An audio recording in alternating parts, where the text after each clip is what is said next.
Friends, welcome to six lecture of pair of linear equations in two variables. और आज के lecture में हम सॉल्व करेंगे एनसीईआरटी की एक्सरसाइज 3.3 को, जो कि सब्स्टिट्यूशन मेथड्स पर बेस्ड है। और सब्स्टिट्यूशन मेथड में हमने पिछले लेक्चर में पढ़ा था कि किस तरह हमें सब स्टेप फॉलो करने पड़ते हैं। सबसे पहले हमें किसी एक वेरिएबल की किसी दूसरे वेरिएबल के टर्म्स में जो है वो एक्सप्रेशन लिखना पड़ता है, और उसे हमें दूसरे इक्वेशन में, जिस इक्वेशन से हमने वेरिएबल लिया है उसको छोड़ करके दूसरे इक्वेशन में उस वेरिएबल की वैल्यू पुट करनी पड़ती है, जिससे हमें दो तरह के इक्वेशंस मिल सकते हैं। एक वेरिएबल फ्री होंगे, जबकि एक linear equation in one variable होंगे।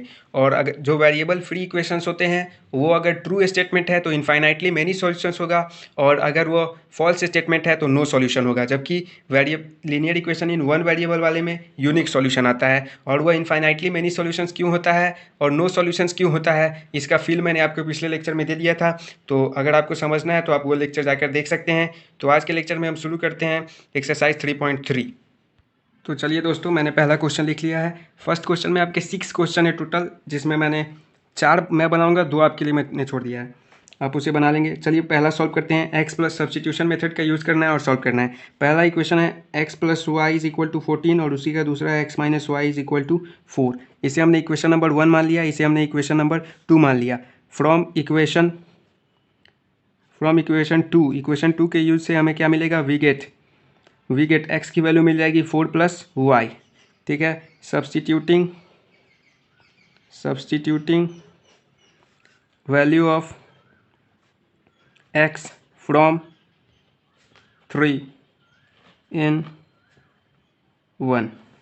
2 हमने यूज़ कर लिया, यानी कि 1 में हमें डालना है। ये हमारा इक्वेशन नंबर क्या है, 3 है। इक्वेशन आप इसके आगे लगा सकते हैं, from equation 3 in equation 1 we get, यहाँ बाई भी लगा सकते हैं, बाई सब्स्टिट्यूटिंग वी गेट क्या हमें मिलेगा, x की वैल्यू हमें लगानी है 4 plus y is equal to 14, यानी कि 2y is equal to 14 minus 4 क्या हो जाएगा 10, यानी कि y की वैल्यू क्या आ गई 5। अब y की वैल्यू 5 आ गई, तब फिर लिखेंगे हम substituting the value of y in 3 in equation 3। ठीक है, तो x की वैल्यू हो जाएगी 4 प्लस वाई, यानी कि 4 plus 5 is equal to 9। Therefore x बराबर 9 एंड y बराबर 4 is 5 is the required solution of given pair of linear equation. जैसे कि आप चेक कर लीजिए, x प्लस वाई यानी कि 9 5 14, और x माइनस वाई 9 में से 5 गया तो 4। ठीक है, आंसर सही है। चलिए बढ़ते हैं दूसरे क्वेश्चन की तरफ। दूसरा s minus t is equal to 3 और s by 3 plus t by 2 is equal to 6। चलिए ये क्वेश्चन है हमारा, इसे मैं पहला इक्वेशन मान रहा हूँ। और यहाँ आप देखिए फ्रैक्शन में है, अगर आपको प्रॉब्लम है फ्रैक्शन से, मतलब फ्रैक्शन में आपको कैलकुलेशन में दिक्कत आ रहा है, तो आप इसे क्या कीजिए, इसका नीचे एलसीएम लीजिए। इस साइड एलसीएम लेने पर क्या आने वाला है, 6 आने वाला है टोटल, यानी कि 6 आ गया एलसीएम, तो ये हो जाएगा 2s प्लस ये हो जाएगा 3t, और इज इक्वल टू 6 है, नीचे क्या है 1, क्रॉस मल्टीप्लाई कर दीजिए, क्या हो जाएगा 2s plus 3t is equal to 6 into 6 36। ये हमारा क्या हो गया, अब इक्वेशन नंबर 2 हो गया। अब from equation 1 s minus T बराबर है 3 के, तो s की वैल्यू क्या हो जाएगी, s बराबर हो जाएगा 3 प्लस टी के। ये हमारा इक्वेशन नंबर क्या हो जाएगा 3। ठीक है, substituting the value of s from equation number 3 in equation, देख लीजिए कौन सा यूज़ किया है, 1 यूज़ किया है, यानी सेकेंड में दूसरे में डालना होगा। ठीक है, क्या होगा, क्या कहाँ है, ये 2 है, s की वैल्यू क्या है 3 plus t plus 3t is equal to 36। ठीक है, यहाँ से हमारे पास 3 to 6 और 2t plus 3t is equal to 36 मिल जाएगा, यानी कि 6 plus 5t is equal to 36, यानी कि 5t बराबर क्या हो जाएगा 30, यानी कि t बराबर क्या हो जाएगा 6। t की वैल्यू हमें मिल गई। अब फिर से substituting the value of t in equation 3, third equation में सब्स्टिट्यूट कर रहे हैं। थर्ड कहाँ है, थर्ड दिस वन, तो s की वैल्यू हमें मिल जाएगी 3 प्लस t की वैल्यू 6 है, यानी कि कितना 9। देयरफॉर या hence s equal to 9 and t is equal to 6 is the required solution of given pair of linear equation in two variable. ठीक है, तो ये देखिए, अब चेक कर लेते हैं। तो यहाँ से भी आप चेक कर सकते हैं, 9/3 3 हो जाएगा, प्लस 6/2 3 हो जाएगा, 3 3 6 हो गया, और दूसरा 9 - 6 3 के बराबर चाहिए। चलिए अब तीसरे क्वेश्चन की तरफ बढ़ते हैं। तीसरा क्वेश्चन क्या है देख लीजिए पहले। तीसरा क्वेश्चन हमारा 0.2x + 0.3 = 1.3 और ये पॉइंट में, ठीक है। अगर आपको पॉइंट से दिक्कत है तो आप क्या कीजिए, इसके सारे टर्म्स को और इसके सारे टर्म्स को 10 से मल्टीप्लाई कर दिए, ताकि पॉइंट हट जाएगा, डेसिमल वाला खत्म हो जाएगा। तो मैं यहीं पे इसको लिख रहा हूँ, देख लीजिए। ये 0.2 है, क्योंकि आप जानते हैं अगर हम सारे नंबर्स को, सारे टर्म्स को जो है वो किसी एक नंबर से मल्टीप्लाई कर देंगे तो वो क्या होगा, इक्विवेलेंट इक्वेशन हो जाएगा। और इक्विवेलेंट इक्वेशन और वो इक्वेशन का ग्राफ जो है, कर्व जो है वो सेम ही आता है, सॉल्यूशन दोनों का सेम ही होता है, क्योंकि दो इक्विवेलेंट इक्वेशंस के ग्राफ कैसे होते हैं, कोइंसिडेंट स्ट्रेट लाइंस होते हैं। इसलिए हम यहाँ मल्टीप्लाई कर सकते हैं। तो क्या हो जाएगा, 2x + 3y = 13, और इसको करेंगे तो 4x + 5y = 23। 10 से मैंने मल्टीप्लाई कर दिया है। अब इस इक्वेशन को मैं नीचे लिख लेता हूँ। मैंने इक्वेशंस को यहाँ लिख लिया है, तो फ्रॉम इसे मैं इक्वेशन नंबर 1 और इसे इक्वेशन नंबर 2 मान लेता हूँ। अगर आपको डेसिमल में कोई प्रॉब्लम नहीं है तो आप उस तरह से भी सॉल्व कर सकते थे, बिना 10 से मल्टीप्लाई किए हुए भी।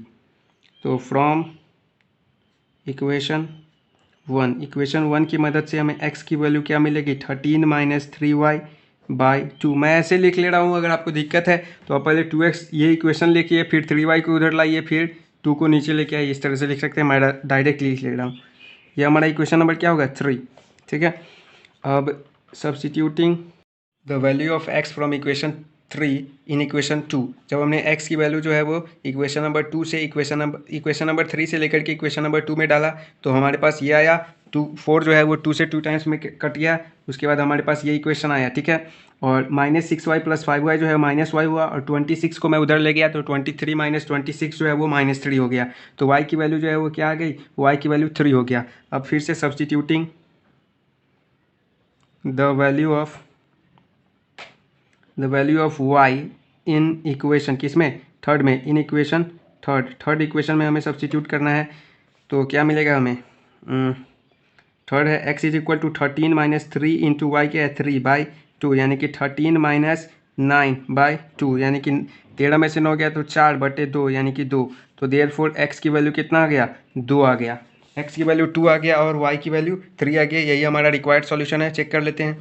तो x की वैल्यू 2 डालने पर 2 × 2 4 प्लस 3, y की जगह पर 3, तो 3 × 3 4 + 9 13, और यहाँ 4 × 2 = 8 + 5 × 3 = 15, 15 × 8 23, सॉरी 15 + 8 23, यानी कि ये भी सही है, यानी ये हमारा रिक्वायर्ड सॉल्यूशन हुआ। चलिए अब बात करते हैं क्वेश्चन नंबर 4 की। फोर्थ हमारा जो है वो एक इरेशनल में है, इसका कोएफिशिएंट जो है वो x और y का क्या है, इरेशनल है। तो चलिए अब इसे भी सॉल्व करते हैं। हाँ तो चलिए, इसे मैं इक्वेशन नंबर 1 मान ले रहा हूँ, इसे मैं equation number 2। From equation 1 we get x की वैल्यू निकालते हैं। तो पहले √3y वाले को इधर लेके आएंगे तो -√3y हो जाएगा, और बाई √2 हो जाएगा, ठीक है। ये हमारी x की वैल्यू निकल गई, और इसे हम इक्वेशन नंबर 3 मान लेते हैं। तो substituting value of x from equation 3 in equation what 2, second equation में डाल रहे हैं, √3 हो जाएगा, और x की वैल्यू क्या है, -√3y/√2 आया है, ठीक है, -√8y = 0। चलिए तो इससे मल्टीप्लाई करेंगे तो √3 × √3 क्या हो जाएगा, 3 हो जाएगा, और माइनस है तो -3y, और √2 एलसीएम भी ले रहे हैं तो -√8 √2 का मतलब क्या हो गया, √16 यानी कि 4। तो -4y = क्या हो गया, 0, और नीचे में √2 है, ठीक है। तो यहाँ से हमारे पास -7y/√2 = क्या हो जाएगा, 0, यानी कि यहाँ से हमारे पास -7y = 0, यानी कि y = क्या हो जाएगा, 0 हो जाएगा, ठीक है। तो y 0 हो गया। तो यहाँ देखिए x वाले में अगर y की वैल्यू 0 डालते हैं तो x की वैल्यू क्या हो जाएगी, 0 हो जाएगी, यानी x = 0। यहाँ पर लिख देंगे substituting value of y = 0 in equation 3, third equation में। तो यहाँ से हमें क्या मिलेगा, x = 0, therefore x = 0 and y = 0 are the solutions of given pair of linear equation. चलिए इसी में एक इक्वेशन क्वेश्चन नंबर 3 है जो अभी तक मैं नहीं बताया हूँ, उसे भी आप देख ही लीजिए, फिर एक क्वेश्चन आपके लिए बच जाएगा बस। चलिए 3x plus minus y is equal to 3 और दूसरा है 9x minus 3y is equal to 9।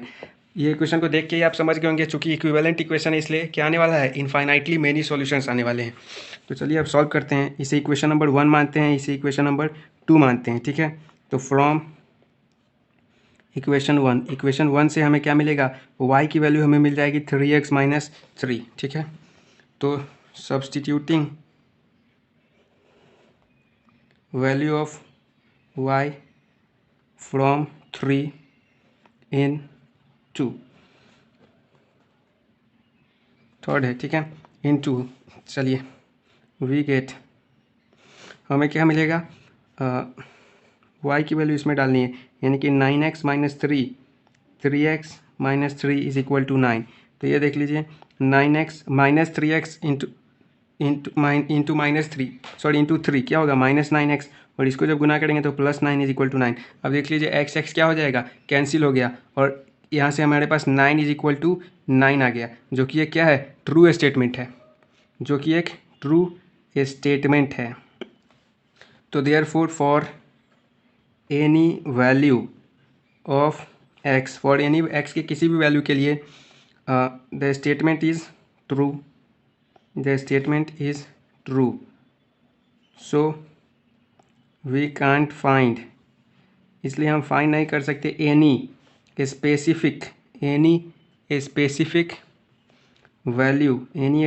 Value of x की कोई स्पेसिफिक वैल्यू फाइंड नहीं कर सकते किसी भी वैल्यू के लिए। तो therefore required infinitely many solutions हो जाएगा, तो इसलिए क्या हो जाएगा, इनफाइनाइटली मेनी सॉल्यूशंस, और वो सॉल्यूशंस गिवन बाय होंगे, required solutions are given by. मैं आपको पहले ही ग्राफिकल वाले में बता चुका हूँ कि रिक्वायर्ड सॉल्यूशन इसके कैसे होते हैं। तो कोई भी दोनों में से दोनों इक्वेशन चूंकि इक्विवेलेंट है, कोई भी एक इक्वेशन उठा लीजिए, मान लेते हैं ये वाला इक्वेशन ही ले लेते हैं, और y को x के टर्म में या x को y के टर्म्स में एक्सप्रेस कर दीजिए। तो y यहाँ चूंकि x की वैल्यू आ रही थी किसी भी x के लिए, तो यहाँ मैं y को x के टर्म्स में कर रहा हूँ, तो y इज इक्वल टू हो जाएगा 3x माइनस 3।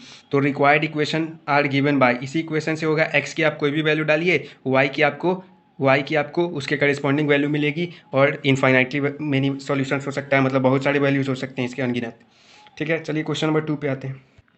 देखिए क्वेश्चन नंबर 2 है, solve this one and hence find the value of m। इसका वैल्यू फाइंड करना है, और वहाँ में x की और y की कुछ वैल्यू मिलेगी, उसको इसमें पुट करके m की वैल्यू निकालनी है। चलिए सब्स्टिट्यूशन मेथड का यूज़ करना है। गिवन इक्वेशन है 2x plus 3y is equal to 11 first one, और दूसरा है 2x minus 4y is equal to -24 second, ठीक है।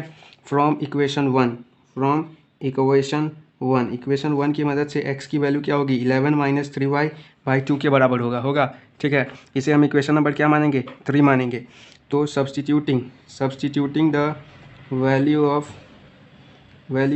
x फ्रॉम 3 इन 2 में डालते हैं, क्या होता है देखते हैं। तो x के जगह 11 minus 3y by 2 minus 4y is equal to -24 आया, ठीक है। 2 से 2 यहाँ गया, तो 11 माइनस 7y हो जाएगा, -7y इक्वल टू -24। तो यहाँ देखिए -7y बराबर हो जाएगा, 11 उधर गया तो -35, 24 है 10 34 और 1 35। यहाँ से हमारे पास y की वैल्यू आ जाएगी 35/7 यानी कि 5। तो देयरफॉर y बराबर क्या हो जाएगा, 5।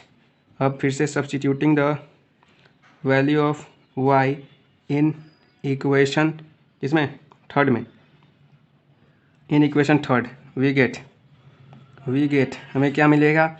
तो x is equal to 11 minus 3 into 5/2 यानी कि 11 माइनस 15/2 यानी कि -4/2 यानी कि -2। x और y की वैल्यू मिल गई ना। अब हमारे पास क्या है, y is equal to mx plus 3। यहाँ से हमारे पास y की वैल्यू क्या दी गई है, 5 आया है हमें, और x की वैल्यू -2 आया है प्लस 3 आया है, ठीक है। तो 5 is equal to -2m plus 3 हो जाएगा। यहाँ से -2m इज इक्वल टू क्या हो जाएगा, 5 में से 3 उधर गया माइनस, यानी कि 2, यानी कि m की वैल्यू क्या आ गई, -1। This is the required solution, required answer. Solution तो पेयर ऑफ लीनियर इक्वेशन के ये थे, m की वैल्यू हमें निकालना था -1। चलिए अब बढ़ते हैं तीसरे क्वेश्चन की तरफ। पिछले क्वेश्चन में आप एक और चीज़ लिख सकते थे जो इनफाइनाइटली वाला था, 1 मिनट में आपको दिखा रहा हूँ। ये जो हमने लिखा है required solution are given by this one, यहाँ पे ये लिखना ज़रूरी है कि एक्स क्या है, एक्स की क्या वैल्यू होगी। तो यहाँ लिख सकते हैं where x can take any real value, जहाँ एक्स जो है वो कोई रियल वैल्यू टेक कर सकता है, या फिर where x is any real number. Okay, चलिए पढ़ते हैं क्वेश्चन नंबर 3 की ओर। चलिए क्वेश्चन नंबर 3 में 6 क्वेश्चन है, जिसमें 4 मैं बनाया हूँ, 2 आपके लिए छोड़ रहा हूँ।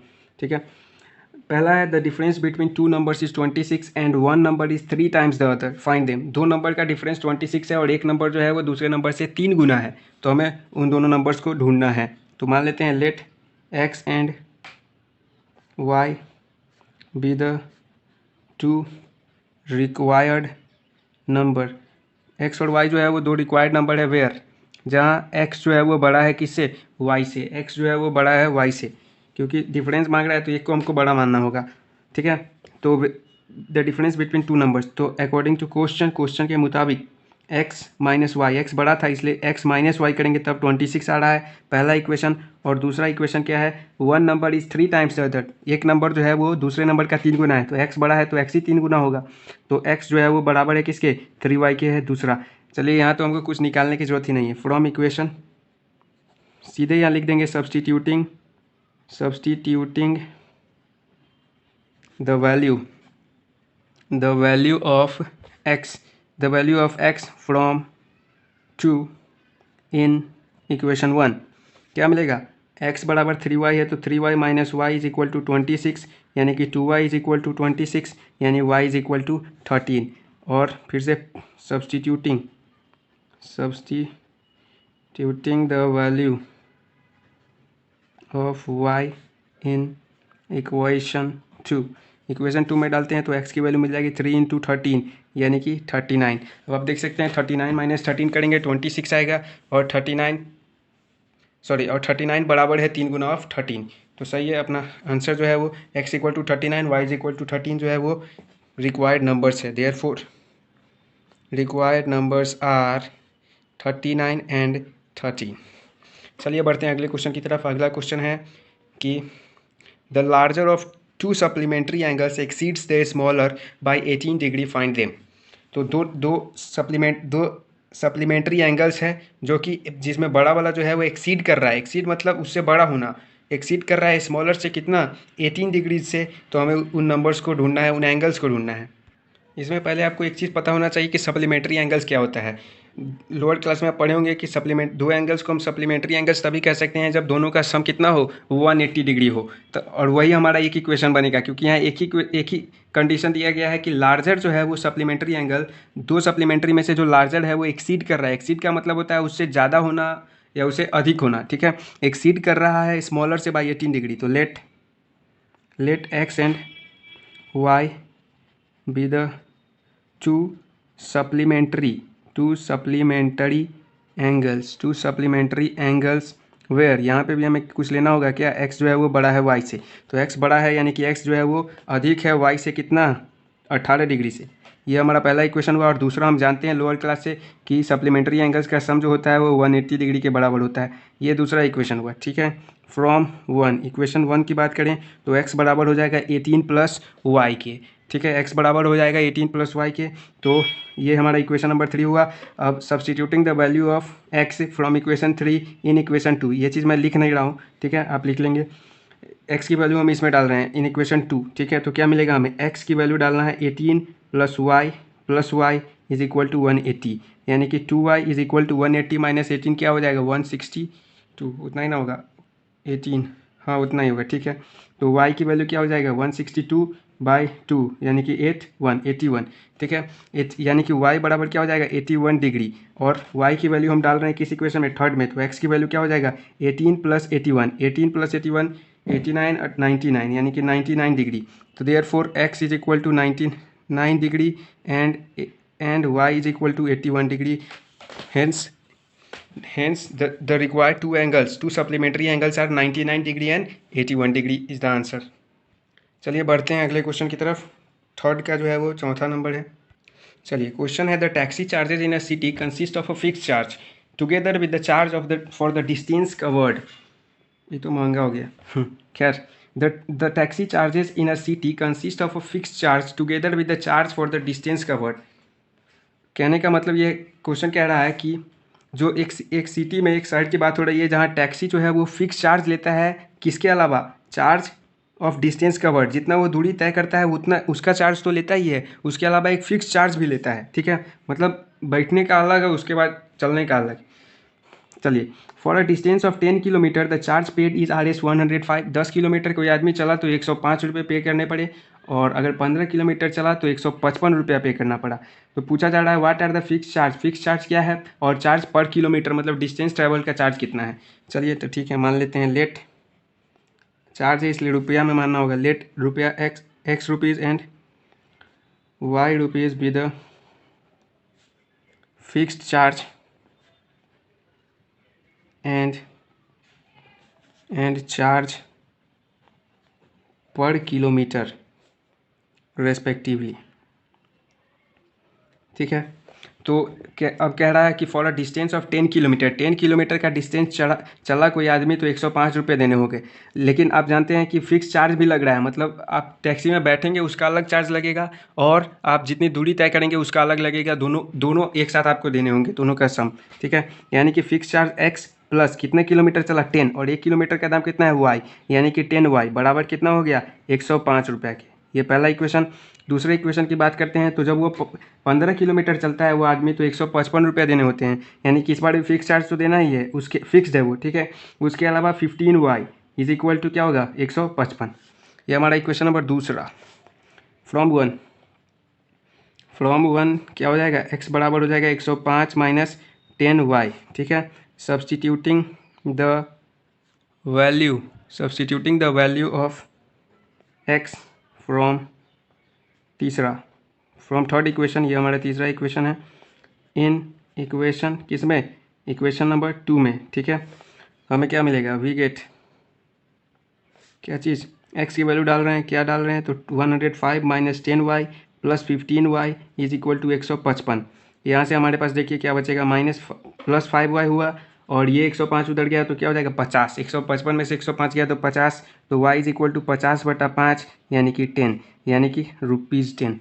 y की वैल्यू 10 आ गई, और x की वैल्यू हम निकालते हैं, x की वैल्यू थर्ड इक्वेशन में डालेंगे तो x बराबर 105 माइनस 10 इंटू 10, यानी कि 105 माइनस 100 इज इक्वल टू 5।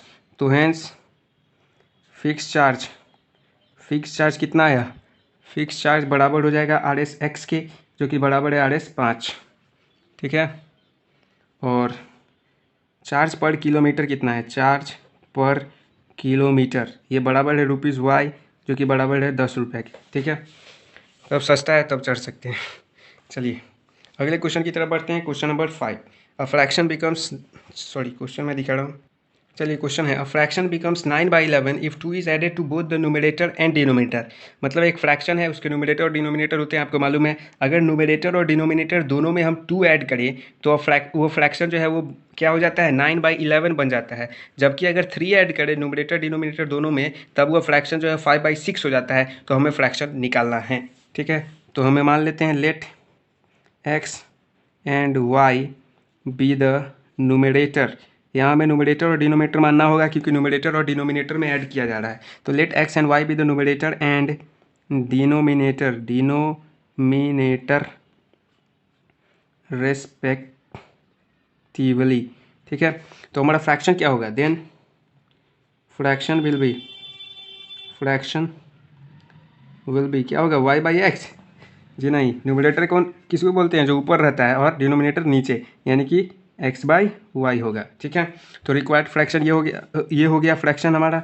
ठीक है, तो अकॉर्डिंग टू क्वेश्चन के मुताबिक दोनों में अगर 2 ऐड करते हैं तो फ्रैक्शन कितने के बराबर हो जाता है 9/11। क्रॉस मल्टीप्लाई कीजिए, 11x हो जाएगा प्लस 22 हो जाएगा, 9x हो जाएगा प्लस 18 हो जाएगा, इसको इससे और इसको इससे।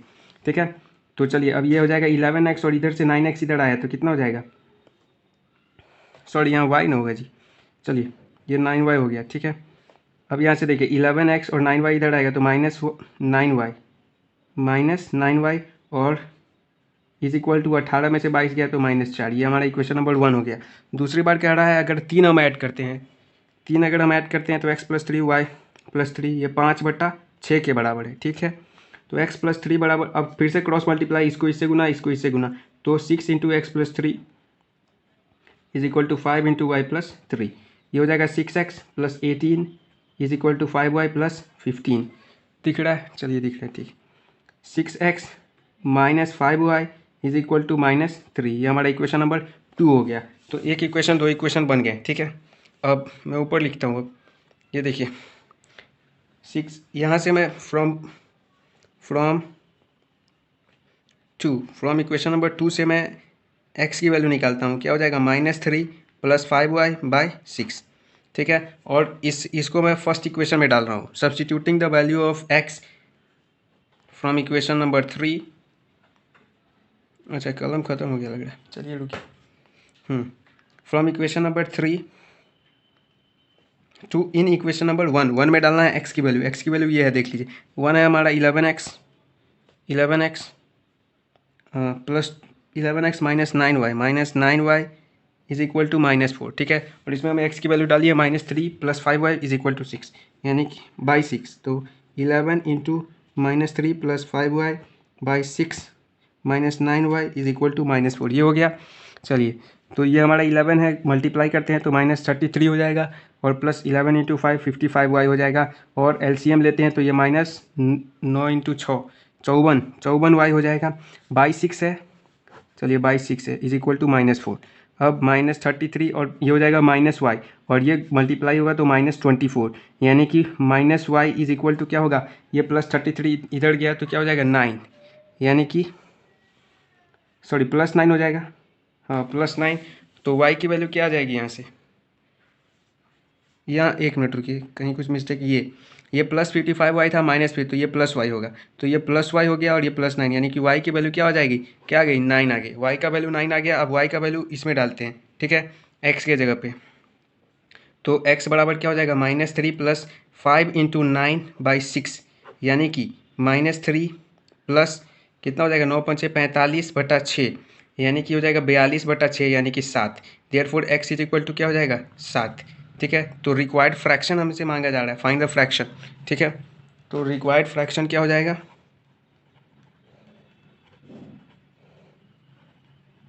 Required fraction is x by y is equal to क्या है? 7 आया है x, और ये 9 आया है। चलिए चेक करते हैं। देखिए, इस फ्रैक्शन में अगर हम 2 ऐड करते हैं, ऊपर नीचे न्यूमरेटर डिनोमिनेटर, तो 7 2 9 और 9 2 11, ये आ रहा था। और अगर 3 ऐड करते हैं तो 7 3 10 और 9 3 12, 10/12 कट के 5/6 आएगा, ये आ रहा था। यानी आंसर हमारा सही है। रिक्वायर्ड फ्रैक्शन जो है वो 7/9 हो गया। तो यहीं पे ख़त्म हुआ आपका एक्सरसाइज 3.3। ओके फ्रेंड्स, आज का लेक्चर यहीं तक। बस अगले लेक्चर में हम एलिमिनेशन मेथड पढ़ेंगे, अलजेब्राइक मेथड का दूसरा पार्ट, जो कि एलिमिनेशन मेथड है।